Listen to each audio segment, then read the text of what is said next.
ಶಿವಮೊಗ್ಗ ಜಿಲ್ಲೆ ಹೊಸನಗರದ ಆರ್ಯ ಈಡಿಗ ಸಂಘದಲ್ಲಿ ಹಣ ದುರುಪಯೋಗದ ಆರೋಪ ಕೇಳಿಬಂದಿದೆ. ಕಳೆದ 10-15 ವರ್ಷದಿಂದ ವಾರ್ಷಿಕ ಸಭೆ, ಮಹಾಸಭೆ ಕರೆಯದೆ ಹಣ ದುರುಪಯೋಗ ಮಾಡಿದ್ದಾರೆ ಅಂತ ಆರೋಪಿಸಿ ದೀವರ ಹಿತ ರಕ್ಷಣಾ ವೇದಿಕೆ ಧರಣಿ ನಡೆಸಿದೆ.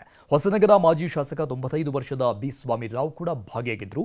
ಸ್ವಾಮಿರಾಯರ ವಯಸ್ಸು ಗಮನದಲ್ಲಿಟ್ಟುಕೊಂಡು ಧರಣಿ ಹಿಂಪಡೆಯಲು ಮಾಜಿ ಸಚಿವ ಹರತಾಳು ಹಾಲಪ್ಪ ಮನವಿ ಮಾಡಿಕೊಂಡಿದ್ದಾರೆ. ಅಧ್ಯಕ್ಷರನ್ನ ಹೊರತುಪಡಿಸಿ ಉಪಾಧ್ಯಕ್ಷರು ಮತ್ತು ಕಾರ್ಯದರ್ಶಿಗಳ ಹೆಸರಲ್ಲಿ ಬೋಗಸ್ ಅಕೌಂಟ್ ಮಾಡಿ ಹಣದ ದುರ್ಬಳಕೆ ಮಾಡಿಕೊಂಡಿದ್ದಾರೆ. ಇಂಥದ್ದೆಲ್ಲ ಅಲ್ಲಿ ನಡೀತಾ ಇದೆ. ಆ ಕಾರಣಕ್ಕೆ ನಾನಿಲ್ಲಿ ಹೆಚ್ಚು ಹೇಳಲ್ಲ. ಇನ್ನು ಸ್ವಾಮಿರಾಯರು ಮಾತಾಡಿದ್ರೆ ತುಂಬಾ ಜನ ಮಾತಾಡಿದ್ರೆ ಎಲ್ಲರಿಗೂ ಗೊತ್ತಿದೆ. ಇಷ್ಟೇ, ಇಲ್ಲಿ ಏನು ಯಾರ್ದೋ ದುಡ್ಡು ಎಲ್ಲಮ್ಮನ ಜಾತ್ರೆ. ಇಷ್ಟೇ, ದುಡ್ಡು ಕೊಟ್ಟವ್ರು ಇವರಲ್ಲ, ಯಾರೋ ದುಡ್ಡು. ಯಾಕೆ ಕೊಟ್ರು? ಒಬ್ಬ ವ್ಯಕ್ತಿ ನಾನೊಬ್ಬ ಇಂಥ ಕಾಳಪ್ಪ ಬೋಳಪ್ಪ ಅಂತ ಹೋಗಿ ಕೇಳಿದ್ರೆ 1 ಕೋಟಿ ಕೊಡ್ತಾರ?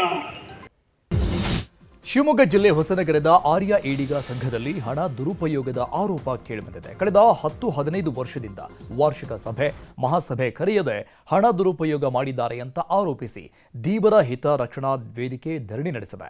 ಹೊಸನಗರ ಮಾಜಿ ಶಾಸಕ 95 ವರ್ಷದ ಬಿ ಸ್ವಾಮಿರಾವ್ ಕೂಡ ಭಾಗಿಯಾಗಿದ್ದರು.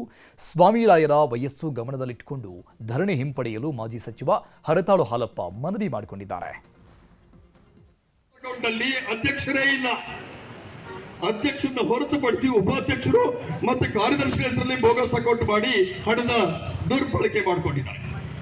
ಇಂಥದ್ದೆಲ್ಲ ಅಲ್ಲಿ ನಡೀತಾ ಇದೆ. ಆ ಕಾರಣಕ್ಕೆ ನಾನಿಲ್ಲಿ ಹೆಚ್ಚು ಹೇಳಲ್ಲ. ಇನ್ನು ಸ್ವಾಮಿರಾಯರು ಮಾತಾಡಿದ್ರೆ ತುಂಬಾ ಜನ ಮಾತಾಡಿದ್ರೆ ಎಲ್ಲರಿಗೂ ಗೊತ್ತಿದೆ. ಇಷ್ಟೇ, ಇಲ್ಲಿ ಏನು ಯಾರ್ದೋ ದುಡ್ಡು ಎಲ್ಲಮ್ಮನ ಜಾತ್ರೆ.